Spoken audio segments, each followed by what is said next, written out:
भगवान को मत भूलो और मृत्यु को मत भूलो। गृहीत एव केशेषु मृत्युना धर्मम आचरेत। मौत ने केस पकड़ रखे ऐसा मानकर धर्म का आचरण करो। भजन क्यों नहीं बनता? बहुत ध्यान से सुने। 5 दोषों का त्याग हम कर दें तो हमारे जीवन में भजन में कभी बाधा नहीं पड़ेगी। गांठ बांध लेने जैसी बात है ये। नारायण हरि भजन में ये 5 न सुहात। विषय भोग निद्रा हंसी जगत प्रीति बहु बात।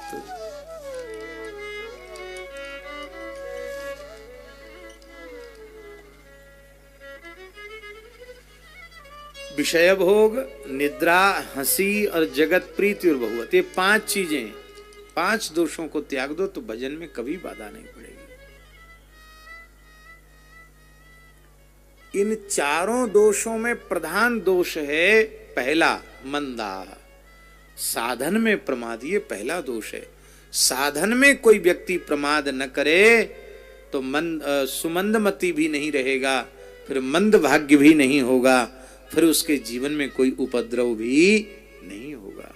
इसलिए पहली बात, अपने जीवन में पहला दोष निकाल दो तो शेष 3 दोष अपने आप जीवन से निकल जाएंगे। ये पक्का निश्चय कर लो कि अपने शरीर से संसार के आवश्यक व्यवहार के संपादन के अतिरिक्त जो भी समय हमारे पास बचता है उसमें हम सावधान होकर के भगवत स्मरण करेंगे, भगवत चिंतन करेंगे, ऐसा निश्चय करो।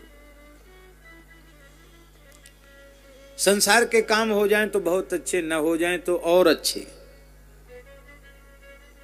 अगर कहां लग थेगरी दीजे फाटे आव, आग लगनते झोपड़ा जो निकसे सो लाभ। अग्र स्वामी जी की कुंडलिया है। वे कहते हैं आकाश में बादल तितर बितर होने लग जाएं वायु के प्रकोप से, तो कोई कहे कि इसमें थेगरी लगा लगा के इसको हम सिल देंगे, तो सिल सकते हो क्या? थेगरी जानते हो नहीं जानते? अब आजकल तो थेगरी लोग शायद नहीं समझते होंगे। पहले कपड़ा ही कम होता था तो कपड़ा फट जाता था, तो उस फटे हुए कपड़े को लोग पहनना बड़ा निषेध मानते थे। तो फटे हुए कपड़े को ढकने के लिए उस पर एक दूसरे कपड़े का टुकड़ा उस पर चढ़ा करके उसको सिलाई कर दिया जाता था, उसको थेगरी कहते थे। अब तो ऐसा विचित्र युग आया कि फटा हुआ कपड़ा ही लोग पहनते, फाड़ के पहनते हैं फटा हुआ कपड़ा। पहले तो शुरू में जब ये चला था हमको देख के बड़ा आश्चर्य होता था, बाद में पता चला कि ये तो फैशन है। और पहले फटे में थोड़े थोड़े छेद आते थे, अब ज्यादा फटा पहनने लगे लोग।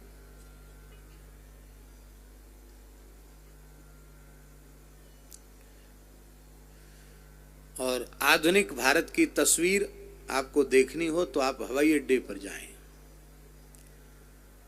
कुछ समय वहां बैठें, बस 21वीं सदी के भारत का दर्शन हवाई अड्डों पर हो जाएगा। बहुत दुखी की बात है। देखो, फटा कपड़ा पहनने वाले के ऊपर लक्ष्मी जी नाराज हो जाती है, उसके जीवन में दुख आ जाता है, दरिद्रता आ जाती है, उसके भाग्य का नाश हो जाता है। इसलिए हमारी प्रार्थना है, भैया ये फटा हुआ कपड़ा मत पहनो, बढ़िया कपड़ा पहनो। सर्वोत्तम पक्ष तो यह है कि भारतीय परिधान हम धारण करें।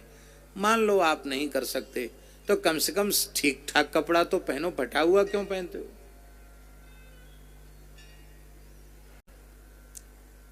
माताएं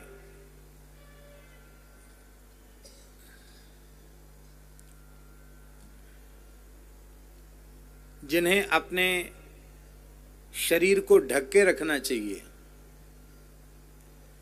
वो धीरे धीरे अपने वस्त्रों को कम करती चली जा रही है। अब पुरुष वर्ग, पुराने समय में आप देखें तो सिला कपड़ा कोई पहनते ही नहीं था, राजा लोग भी नहीं पहनते थे, कवच धारण करते थे, उत्तरीय धारण करते थे।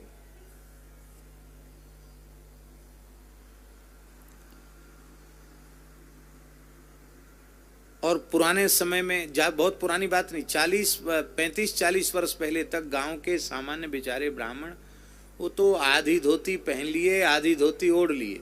कहीं जजमान के यहाँ जाना, कहीं अंत गांव जाना है तो भले ही कुर्ता पहन लिया, चौबंदी पहन ली, और नहीं तो घर में रहते तो आधी धोती पहनते और उसी आधी को अपने कंधे पर डाल लेते। कम से कम वस्त्रों में निर्वाह। और अब पुरुष ऐसे कपड़े पहनते हैं ऊपर से नीचे तक बिल्कुल पैक बंद। एक विद्यार्थी ने पूज्य धर्म संघ वाले गुरुजी से पूछा कि महाराज इसको पैंट को अंग्रेजी में संस्कृत में क्या कहते हैं? तो गुरुजी बोले अपांजामा। हमने कहा महाराज गुरुजी अपांजामा कैसे? पैजामा तो सुनते हैं पर अपांजामा? बोले हाँ वो अपांजामा के अपभ्रंश पैजामा हो गया। कहते धोती पहनो तो और लाभ तो जो होते सो होते, कम से कम अपान वायु ठीक से तो निकल जाती है।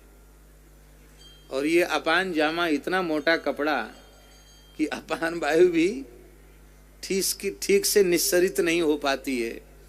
बोले इसलिए इसको अपान जामा कहते हैं। गुरुजी ऐसे ऐसे शब्द बता दिया करते थे, अपान जामा।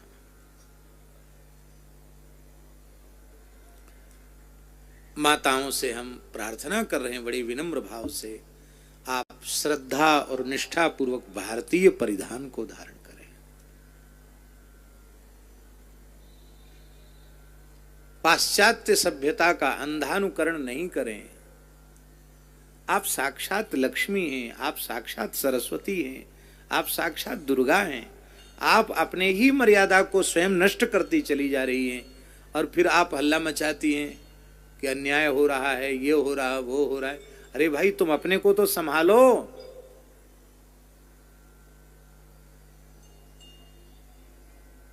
महाराज जी महाभारत में नल दमयंती का चरित्र उठाकर आप देखिए। तो जब नल छोड़कर दमयंती को चले गए हैं और जंगल में वह दावा नल, आग लग गई जंगल में, और कैसे कैसे मतलब हाथियों का उपद्रव हो गया, आग लग गई जंगल में, कहीं भयंकर नाग सर्प बैठा हुआ है, बहुत चीखती चिल्लाती रोती हुई दमयंती आई। तो एक जंगल के भील ने उसको अपने यहाँ आश्रय दिया। एक पर्णकुटी खाली थी, बोले इसमें रहो, कुछ ग्रहण करो। तो कर में क्या नाम, दमयंती ने कुछ नहीं लिया। पर अतीव सुंदरी दमयंती को देख करके उस जंगली व्यक्ति का मनोभाव दूषित हो गया। वह अपने दूषित अभिप्राय से जैसे ही दमयंती के निकट आया तो दमयंती ने कहा, जो किसी दुखी प्राणी को दुख के समय, कष्ट के समय आश्रय देता है वह धर्मशास्त्र के अनुसार उसका धर्म पिता माना जाता है। आप मेरे धर्म पिता के तुल्य हैं। आपने संकट में मुझे आश्रय दिया है, मेरी रक्षा की है। आपका इस प्रकार का दूषित भाव ठीक नहीं है। लेकिन वह दुष्ट एकांत का लाभ और अबला को देख करके अपने दुष्ट मनोरथ की पूर्ति चाहता था। जैसे ही दमयंती के स्पर्श के लिए वह आगे बढ़ा, दमयंती ने अपनी क्रोध भरी दृष्टि से उसकी ओर देखा और वह तत्काल जले हुए वृक्ष के समान ठूंठ की तरह निष्प्राण होकर के गिर गया। आप लोग कहेंगे ये कथा आपको सुनाने की क्या आवश्यकता पड़ गई? यह हम इसलिए कह रहे हैं कि भारतीय सती साध्वी पतिव्रता धर्माचरण संपन्ना नारी अबला नहीं है। उसमें इतना बल है कि यदि उसकी पवित्रता को, उसके चरित्र को कोई दूषित करना चाहता है तो वह तत्काल उसे जलाकर भस्म कर सकती है। उसे किसी की सुरक्षा की आवश्यकता नहीं है।